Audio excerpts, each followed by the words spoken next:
Hello, and thank you for joining Literacy Lunch Break. I'm your host, Marjorie Bottari. In this episode, we are going to discuss decodable text and leveled readers. These are some hot topics as we learn about structured literacy and we continue to revisit our instructional practices supporting students in becoming proficient readers. Now, we've all heard decodable text and leveled readers, and they both belong in our instruction, but today's episode's first just going to define both of those types of text, and then we are going to talk about how we can use these resources in our instruction. As we think about decodable text or decodable readers, the important thing to note is that these texts are designed around a phonics pattern. This is very different than leveled readers. They have a different leveling system. So as we think about phonics being the primary factor in decodable readers, what we know is this is designed for when we're providing word reading instruction, really building our students' ability to quickly and automatically decode words.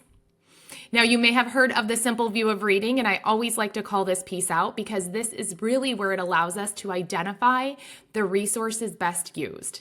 The simple view of reading says we need to be able to read words and understand language. We need both of those to equal reading proficiency. Today, we are talking about that decoding portion of the simple view. Students being able to read words quickly and automatically. So when we look at brain research and we identify how students are able to become proficient readers, we know that they need phonemic awareness to understand that our language has an internal structure and it's made up of sounds. They need to be able to see print and understand what sounds that print is representing. That's our phonics instruction. Now, phonemic awareness and phonics instruction, when they work together, that allows our students to become really automatic and quickly decode words.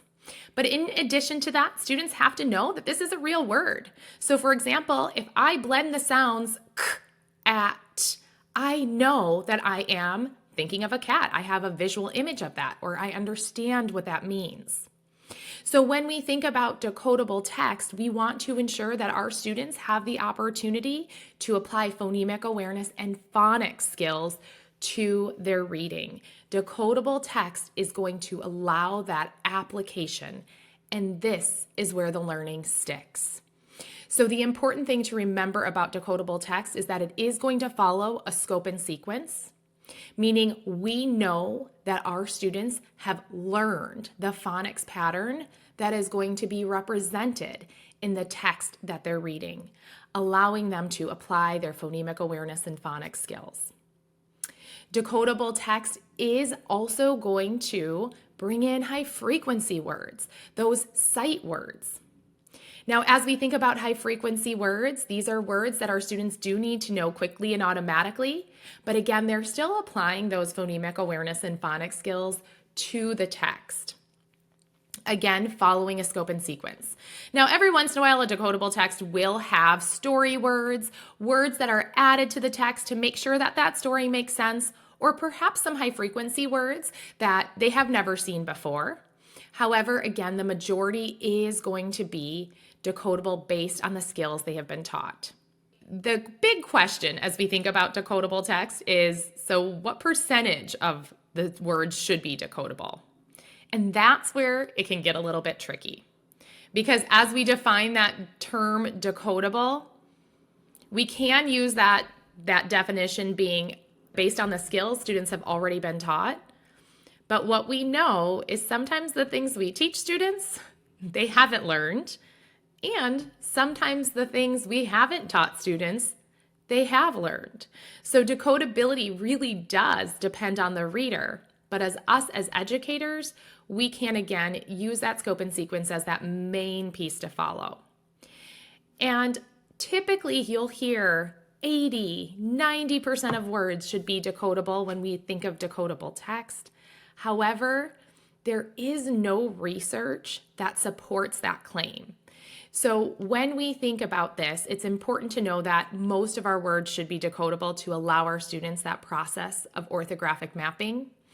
but we, again, don't have any defined percentage of words that should be decodable.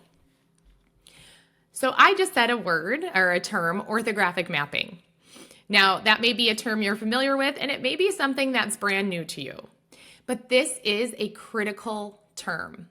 This is what students need to do in order to read fluently and automatically. And to be clear, orthographic mapping is not something that we teach. We teach 3 components that allows our students to engage in this process of orthographic mapping. And so what brain science shows is when we read words, we see the print that represents sounds. That's our phonics. Those sounds are inputted into our brain. That's the phonemic awareness. And we blend those sounds together to read the word. And again, we'll have a mental image or we'll learn what that word means. That's orthographic mapping. So again, phonemic awareness and phonics instruction. And what research shows is that can take just a few repetitions, typically about 5 to 7 repetitions of that process to automatically map that sound or that word, and it becomes a sight word. Different than remembering a word as a whole visual unit. So what decodable text allows us to do is engage in this process of phoneme grapheme mapping, really being able to map these sounds and be able to read these words quickly and automatically. And the way I like to compare this is different from remembering words as whole visual units, right? Because when we remember words as whole visual units, it's only allowing us to remember that one word, right? So if I memorize the word the, T-H-E, the, I have now just memorized that one word, and that can take hundreds of repetitions for a typical developing reader to master, right? Because we are just giving them the letter name. We are not providing that mapping that students need in order for it to become an automatic sight word. Again, when we map it to sounds, it typically takes between 5 to 7 repetitions. So as we think about decodable text, again, this is really going to allow our students to practice these phonemic awareness and phonics skills that we know are critical to reading words. It's also going to transfer to spelling, that encoding piece. When we encourage students to memorize words as whole visual units, I compare it to working out, right? If I pick up a weight and it is really light and I do say I pick up a 1 pound weight, well, I'm able to do a lot of repetitions and I'm able to do that really quickly, very automatically, right? I can do a lot of reps, I can do it really quickly, but I'm not building any muscle.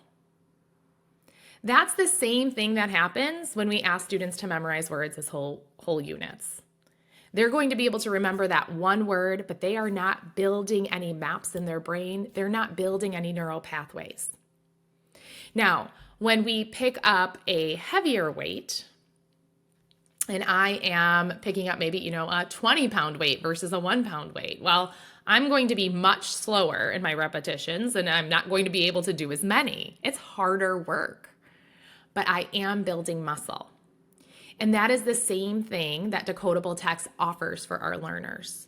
In the beginning, they are going to be saying the sounds k, at, t, and blending them together, cat, very slow and labored.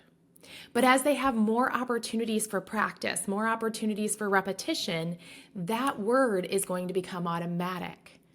They're also going to be able to read and spell other words that are similar. If they can read and spell cat, they can read and spell mat. Cat, change the k to a the new word is mat. So as students engage in reading decodable text, we are building those neural pathways for them. We are also allowing them to transfer this learning to new and unknown words. Now, this is critical, again, because this is what leads to fluency and automaticity. So as we think about decodable text, again, that main focus is making sure that our students have the opportunity to become automatic and fluent word readers, giving them the opportunity to transfer phonemic awareness and phonics skills to the print that they are reading. Leveled readers are leveled in a completely different way. And so when we think about leveled readers, the important thing to note is that when they look at the criteria for creating levels, phonics, a phonics pattern is never one of those criteria. So as we think about leveled readers, what is used is word repetition, right? How many times have we seen that same word? Sentence length. How long are the sentences? The number of words in the complete passage or story. How complex are the sentences? How many illustrations are included to support students in guessing the words that they see? And they also take into account the number of high frequency words that are embedded in that book or passage. However, it's not following a specific scope and sequence. It's not requiring those words to already have been introduced. So as you can see, if we're thinking of a leveled text, we are not considering the phonics pattern or the phonemic awareness skills of our students at all. And these do tend to lend themselves to students trying to remember what words look like as whole visual units, or look at pictures and guess words, or even just think about the context and guess words based on meaning. And we know that we don't want students to do that. There's a 2015 brain research study from Stanford University that followed students in those early grades and compared these students who were memorizing words as whole visual units and those other students who were doing the hard work of sounding out words with decodable text. Now here's where it gets a little bit tricky. If you're a kindergarten student or teacher, or if you're a first grade teacher and you're working with our young learners, these kiddos can trick us because they could look like readers in kindergarten and first grade, right? They can memorize some words as a whole visual unit. It's just not going to lead to reading proficiency because, again, that's not the way our brains learn to read. But in kindergarten and first grade, if we're reading texts that are leveled and there's a lot of words that are repeated or phrases that are repeated, if I have pictures and context to help me read or really guess a lot of words, I can look like a reader. And what this study showed is that those students looked like they were off to a faster start. But unfortunately, as those students became older, those other kiddos that were sounding out the words that looked like they were off to a slower start, they surpassed those whole word readers, right? Because again, what the whole word readers were doing was training their brains to do the things that poor readers do. Proficient readers process every single phoneme in a word. We just do it so quickly that it looks like we're remembering words as whole visual units, but we are processing every single phoneme. And it's also important to note that so many words are different by just one sound. So if our students aren't processing all of the phonemes and words, again, they're not going to be able to transfer this learning to read new and unknown words. So that decodable text plays a role for building that word recognition, right? But we know that's not the only component of our literacy instruction. We know students need to be able to understand language. They need to have background knowledge. They need to understand the way language works. And that's where leveled readers can fit into our instruction when we think about literacy, building, again, students' comprehension and language comprehension.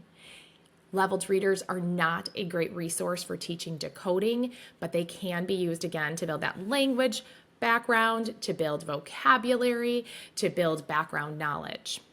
When we teach students the basic letter sound combinations, we are giving them access to sounding out approximately 84% of the words in English. Now that's a huge percentage. So again, we can see the importance of using decodable text in our instruction. One of the things, though, that also is important to remember is that not all decodable texts are created equal. So in this series, we are going to continue to dig into decodable text. We will talk to authors of decodable text, teachers who've used both leveled readers as well as decodable text in their instruction, and we're going to talk about the criteria for when we are using decodable text in our classroom. What should that look like? What is high quality decodable text? So thank you so much for joining us on this episode of Literacy Lunch Break. Be sure to subscribe and stay tuned for upcoming episodes. Until next time, happy learning.